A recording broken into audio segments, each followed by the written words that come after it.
Hej, jeg hedder Tore. Jeg kommer fra Paddle i Danmark. I den her video skal du lære teknikken bag, hvordan man slår en bandeja. Bandeja, det er spansk, og det betyder fad. Grunden til det navn, det er, at man behøver at åbne battet en lille smule, når man slår slaget. Og det gør man for at sikre sig, at slaget får nok dybde, samtidig med, at bolden den ikke stusser for højt efterfølgende.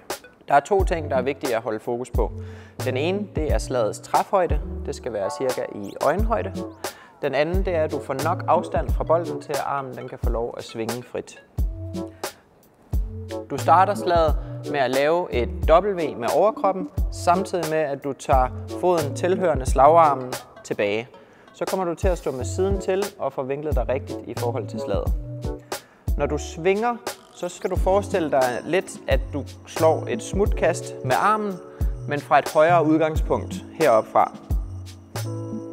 Når du har svunget færdigt, så skal du sørge for at fange battet med modsatte hånd, samtidig med at du flytter dig i retning af slaget.